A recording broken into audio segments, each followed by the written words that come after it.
परम वंदनीय माँ शारदे, विद्या की अधिष्ठात्री देवी वाग्दात्री माँ सरस्वती को मैं नमन करता हूँ। तो हमने पिछले वीडियो यानी कि पार्ट 1 जो वीडियो का था, उसमें हमने जो 2 अंक के जो प्रश्न हैं, वो सारे प्रश्न को हल कर चुके थे। तो आइए नेक्स्ट चलते हैं जो 3 अंक के प्रश्न हैं। तो इसमें भी क्या 8 प्रश्न दिए हुए हैं और 8 में से हमको क्या 6 हल करना है, यानी कि 3 छक्का 18, यानी कि 18 अंक के जो 3 प्रश्न के उत्तर है, उसको हम लोग करते हैं। तो सबसे पहले प्रश्न क्या है 39 नंबर कि सिद्ध कीजिए कि 3 + 4√5 एक अपरिमेय संख्या है ना? तो चलते हैं क्या हमारे व्हाइट बोर्ड जो प्लेटफॉर्म है उस पे क्या 39 नंबर की क्वेश्चन की ट्रेन खड़ी हुई है। तो चलते हैं हल की ओर। तो चलिए हम लोग आ चुके हैं 39 का हल लेके, है ना, 39 का हल लेके, है ना। तो प्रश्न क्या दिया था, सिद्ध कीजिए, है ना, 3 + 4√5 एक अपरिमेय संख्या है। ये हमको प्रूफ करना है ना। पहले यहाँ पे क्या लेते हैं हम, 3 + 4√5, है ना। यहाँ पे लिखते हैं क्या, माना कि 3 + 4√5 एक परिमेय संख्या है ना। 3 + 4√5 = इसको p/q के फॉर्म में लिख सकते हैं। तो यहाँ क्या आ जाएगा, जहां p और q पूर्णांक है और q ≠ 0। ठीक, तो यही तो होता है परिमेय संख्या का परिभाषा, है ना। तो नेक्स्ट चलते हैं क्या, इसको हम लोग ऐसे लिख सकते हैं 4√5 = p/q - 3, है ना। 1 हो जाएगा यहाँ पे, तो क्या हो जाएगा, p - 3/q, है ना। आगे चलते हैं नेक्स्ट स्टेप, क्या, दोनों और वर्ग करने पर, दोनों और वर्ग करते हैं तो क्या आ जाएगा, 4√5 का स्क्वायर = p - 3, यहाँ पे q हो जाएगा, सॉरी 3q/q का यहाँ पे स्क्वायर हो जाएगा।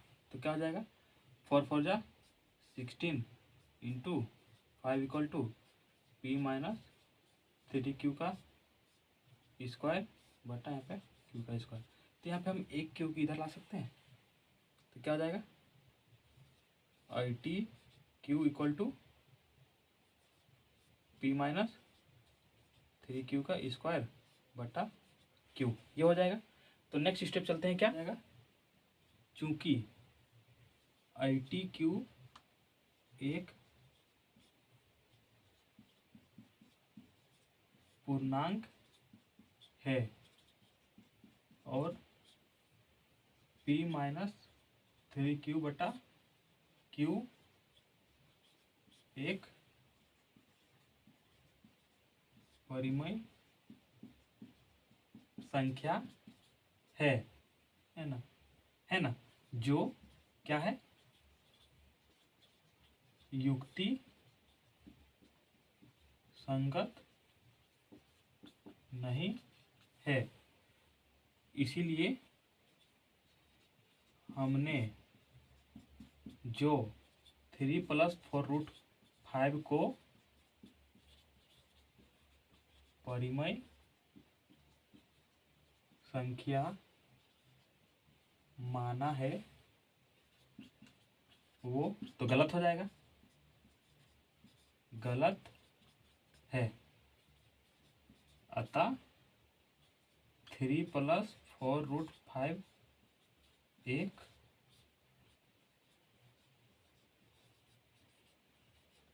अपरिमेय संख्या है।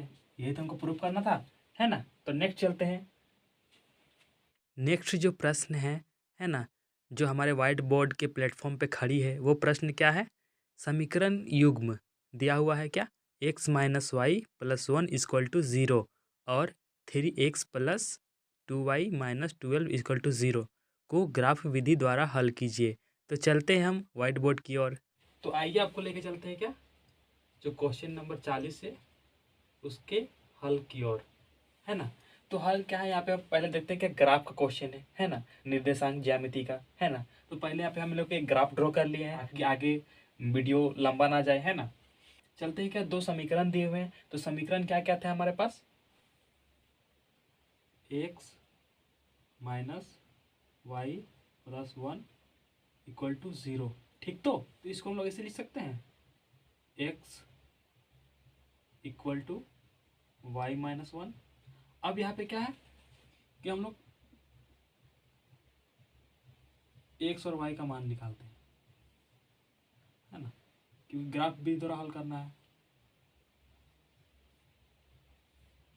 है ना। तो यहाँ पे लेते हैं एक्स, यहाँ पे लेते हैं वाई, है ना। तो यहाँ पे सिंपली हम क्या करते हैं, वाई का मान पुट करते हैं फर्स्ट में, वाई इक्वल टू 2 पुट करते हैं, है ना। तो एक्स का मान क्या हो जाएगा, वाई की जगह पे 2 हो जाएगा, तो 2 माइनस 1, एक्स इक्वल टू 1 हो जाएगा, है ना। तो वाई का मान हम लोग यहाँ पे 2 रखें तो एक्स का मान 1 आ गया। नेक्स्ट चलते हैं सेकेंड में, वाई इक्वल टू 4 रखते हैं, है ना। तो यहाँ पे एक्स का मान क्या आ जाएगा, 4 माइनस 1 3 आ जाएगा, है ना। थर्ड में क्या लेते हैं, y इक्वल टू 0 लेते हैं, है ना। तो क्या हो जाएगा, x इक्वल टू, है ना, 0 माइनस 1, तो माइनस 1 हो जाएगा।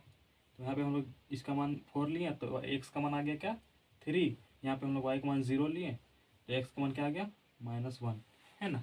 सेकेंड चलते हैं, सेकेंड समीकरण क्या दिया हुआ है, 3x plus 2y minus 12 equal to 0।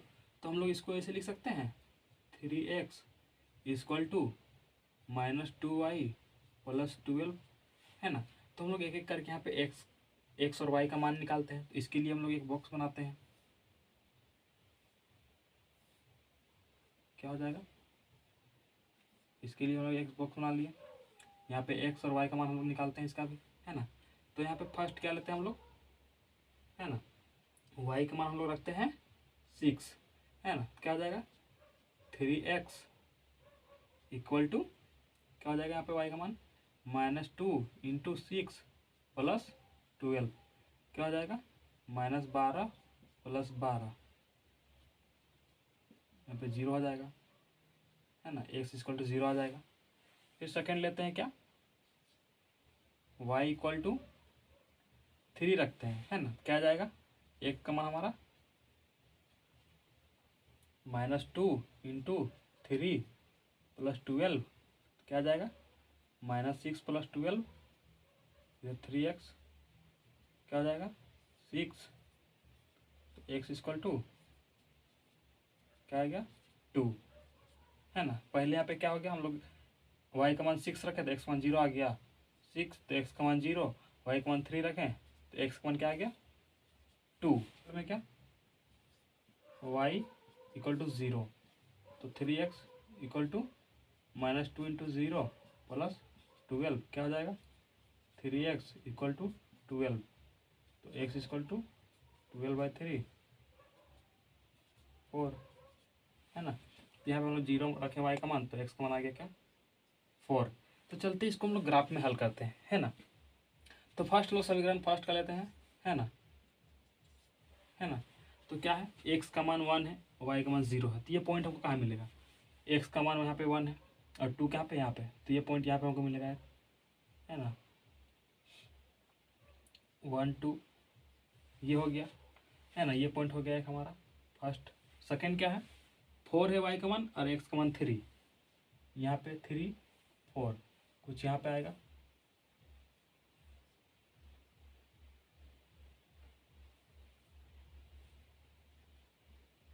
Four, है ना। थर्ड क्या है, x का मान -1 और y का मान 0, तो यहाँ पे क्या आ जाएगा, ये देखिए यहाँ पे पॉइंट आ जाएगा ये हमारा, है ना, -1 और y का मान 0, अब सेकंड समीकरण में चलते हैं क्या, इसको पहले हम लोग मिला लेते हैं, है ना, ये ऐसे मिल जाएगा, है ना, ऐसे मिल जाएगा, ये इसको लंबा कर लेते हैं। और सेकंड चलते हैं, सेकंड समीकरण में क्या है, y का मान 6 है, x का मान 0 है, तो यहाँ पे आ जाएगा, ये कुछ यहाँ पे आएगा, ये पॉइंट। सेकंड पॉइंट क्या है, x का मान 2 है, y का मान 3 है, x का मान 2 हो जाएगा यहाँ पे और y का मान 3 है ना, तो ये कुछ यहाँ पे आ जाएगा, है ना। देन क्या है, x का मान 4 है और y का मान 0 है, तो ये आपको पॉइंट यहाँ पे आ जाएगा, है ना। तो इसको भी हम मिलाते हैं, इस रेखा को, क्या आ जाएगा, देखिए यहाँ से मिलेगा क्या, ये ऐसे हो जाएगा, है ना, ये पॉइंट यहाँ पे है। तो ये हो गया समीकरण, क्या हो जाएगा, सेकंड क्या है हमारा समीकरण, क्या है 3x plus 2y minus 12 equal to 0, ये समीकरण होगा, x minus y plus 1 to 0, है ना। ठीक, तो ये सॉल्व हो गया। तो नेक्स्ट 41 नंबर, है ना, आसान सा क्वेश्चन है, क्या है कि किसी एपी का 17वां पद उसके 10वें पद से 7 अधिक है ना, तो इसका सार्वअंतर ज्ञात कीजिए, है ना। बहुत ही इजी सा क्वेश्चन है, 2 नंबर का क्वेश्चन लग रहा है लेकिन 3 नंबर में आ गया है। तो चलिए देखते हैं इसका सॉल्यूशन। तो चलते हैं क्या 41 का हल लेके, है ना, 41 का हल करते हैं, है ना। तो क्या है प्रश्न, इसको पहले समझिएगा, है ना। क्या था दिया हुआ कि जो एपी का पद है ना, तो क्या है कि जो 17वां पद है, यानी कि ए का 17वां पद है ना, और ए का जो 10वां पद है, तो उसका अंतर क्या है, माइनस देते हैं, अंतर क्या है 7, है ना। ठीक, तो ये तो दिया हुआ है, और क्या हमें निकालना क्या है, सार्व अंतर, यानी कि D equal to question mark, यही तो निकालना है। तो क्या हो जाएगा, इसको हम लोग ऐसे लिख सकते हैं तोड़ के, A1 प्लस 16D ऐसे लिख सकते हैं, माइनस A1 प्लस 9D, इसको ऐसे लिख सकते हैं, equal to 7, A1 plus 16D टूट जाएगा ये bracket, minus A1 minus 9D equal to 7। तो यहाँ से A1 कैंसिल हो जाएगा, है ना। तो क्या हो जाएगा, 16D में 9D घट जाएगा, तो 7D इक्वल टू 7, है ना। तो क्या हो जाएगा, इसीलिए D इक्वल टू 7/7, क्या हो जाएगा फाइनली हमारा D, यानी कि सार्वंतर 1। ये कितना इजी क्वेश्चन था, ये तो 3 नंबर का क्वेश्चन नहीं लग रहा है, ये तो 1 नंबर का क्वेश्चन है, 2 नंबर का क्वेश्चन है ना। चलिए फिर भी दे दिया था, हमारे लिए क्या अच्छा ही है। तो चलते हैं नेक्स्ट की ओर। नेक्स्ट हमारे व्हाइट बोर्ड के प्लेटफॉर्म में कौन सी क्वेश्चन आई हुई है कि वह अनुपात ज्ञात कीजिए जिसमें बिंदुओं ए बिंदु क्या है 1, -5 और बी बिंदु क्या है -4, 5 को मिलाने वाली रेखाखंड एक्स अक्ष से विभाजित होती है ना, यानी कि जो 2 बिंदु है वो रेखाखंड जो मिलाती है उसको वो एक्स अक्ष से विभाजित करती है, तो उसके अनुपात हमको ज्ञात करना है। तो चलते हैं व्हाइट बोर्ड की ओर। 42 में क्या दिया हुआ है कि 2 बिंदु है ना, बिंदु क्या है, एक ए बिंदु है ना, एक क्या है बी बिंदु, है ना, क्या है 1-5 है, और क्या है बी बिंदु में -4 और 5 है, ये 2 बिंदु है ना। तो हमें यहाँ पे क्या फाइंड आउट क्या करना है, ये 2 बिंदु को यानी कि एक रेखाखंड मिला रही है, एक रेखाखंड है जो इसको एक्स अक्ष पर विभाजित करती है। एक्स अक्ष का निर्देशांक क्या होता है,